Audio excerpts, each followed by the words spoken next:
పరిశుద్ధ గ్రంథం ఛానల్ వీక్షిస్తున్న ప్రతి ఒక్కరిని దేవుని పేరట వందనాలు తెలియజేసుకుంటున్నాం. ప్రేమ, సంతోషము, సమాధానం సదా మీకు తోడే ఇండి నడిపించును గాక. నిన్నటి దినాన ఇర్మియా గ్రంథం 15వ అధ్యాయం చదువుకున్నాం. ఈరోజు ఇర్మియా గ్రంథం 16వ అధ్యాయం చదువుకున్నాం. మరియు యెహోవా వాక్కు నాకు ప్రత్యక్షమై ఇలాగ సెలవిచ్చెను, ఈ స్థలమందు నీకు కుమారులైనను కుమార్తెలైనను పుట్టకుండానట్లు నీవు వివాహము చేసుకొనకూడదు. ఈ స్థలమందు పుట్టు కుమారులను గూర్చి కుమార్తెలను గూర్చి వారిని కనిన తల్లులను గూర్చి ఈ దేశంలో వారిని కనిన తండ్రులను గూర్చి యెహోవా ఇలాగ సెలవిచ్చుచున్నాడు, వారు ఘోరమైన మరణము నొందెదరు, వారిని గూర్చి రోదనము చేయబడదు. వారు పాతిపెట్టబడక భూమి మీద పెంటవలే పడి ఉండెదరు. వారు ఖడ్గం చేతను క్షామము చేతను నశించెదరు. వారి శవములు ఆకాశ పక్షులకు భూజంతువులకు ఆహారముగా ఉండును. యెహోవా ఇలాగ సెలవిచ్చుచున్నాడు, నేను ఈ ప్రజలకు నా సమాధానమును కలగనీయకయు వారి ఎడల నా కృపావాత్సల్యమును చూపకయు ఉన్నాను గనుక రోదనము చేయు ఇంటిలోనికి నీవు పోకుము, వారిని గూర్చి అంగలాచుటకు పోకుము, ఎవరిని ఓదార్చుటకు వెళ్ళకుము. ఇదే యెహోవా వాక్కు.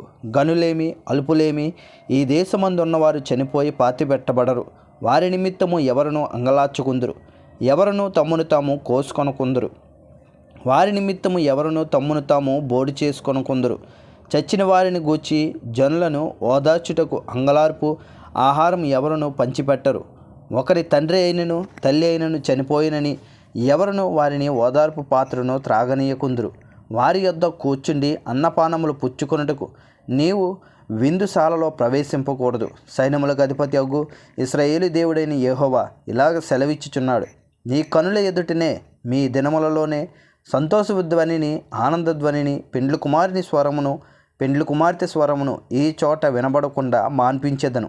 నీవు ఈ మాటలన్నీ ఈ ప్రజలకు తెలియజెప్పిన తర్వాత వారు దేనిని బట్టి యెహోవా మాకు ఈ ఘోర బాధ అంతయు నియమించెను, మా దేవుడైన యెహోవాకు విరోధముగా మా దోషమేమి మా పాపమేమి అని నిన్నడగగా నీవు వారితో ఇట్లనుము, యెహోవా ఈ మాట సెలవిచ్చుచున్నాడు, మీ పితరులు నన్ను విడిచి అన్ని దేవతలను అనుసరించి పూజించి వాటికి నమస్కారము చేయుటను బట్టియే గదా వారు నా ధర్మశాస్త్రము గైకొనక నన్ను విసర్జించిరి. ఆలకించుడి, మీరందరూ నా మాట వినకుండా కఠినమైన మీ దుష్ట హృదయ కాఠిన్యమును చొప్పున నడుచుకొనుచున్నారు. మీరు మీ పితరుల కంటే విస్తారముగా చెడుతనము చేసి ఉన్నారు. కాబట్టి నేను మీ యందు ఏమాత్రమును దయించక ఈ దేశము నుండి మీరైనను మీ పితరులైనను ఎరగని దేశమునకు మిమ్మల్ని వెళ్ళగొట్టుచున్నాను. అక్కడ మీరు దీవారాత్రము అన్ని దేవతలను కొలుచుదురు. యెహోవా సెలవిచ్చు మాట ఏదనగా, నేను వారి పితరులకు ఇచ్చిన దేశమునకు వారిని మరలా రప్పించెదను గనుక రాబో దినములలో ఐగుప్తు దేశములో నుండి ఇశ్రాయేలీలను రప్పించిన యెహోవా జీవము తోడని ఇక మీదట అనక ఉత్తర దేశములో నుండి ఆయన వారిని తరిమిన దేశములన్నిటిలో నుండి ఇశ్రాయేలీలను రప్పించిన యెహోవా జీవము తోడని జనులు ప్రమాణము చేయుదురు. ఇదే యెహోవా వాక్కు. వారిని పట్టుకొనుటకు నేను చాలామంది జాలరులను పిలిపించెదను. తరువాత ప్రతి పర్వతము మీద నుండి ప్రతి కొండ మీద నుండి మెట్టల సందుల్లో నుండి వారిని వేటాడి తోలివేయుటకే అనేకులైన వేటగాండ్రను పిలిపించెదను.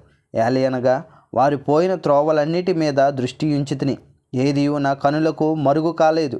వారి దోషము నాకు మరుగై ఉండదు. వారు తమ హెయ్య దేవతల కలేబారముల చేత నా దేశమును అపవిత్రపరిచి ఉన్నారు.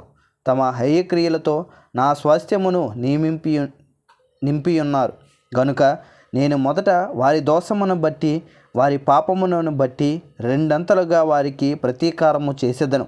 యెహోవా నా బలమా, నా దుర్గమ, ఆపత్కాలమందు నా ఆశ్రయమా, బూదిగంతములో నుండి జనములను నీ యొద్దకు వచ్చి మా పితరుల వ్యర్థమును మాయా రూపమును నిష్ప్రయోజనమునగు వాటిని మాత్రము స్వతంత్రించుకొనిరని చెప్పుదురు.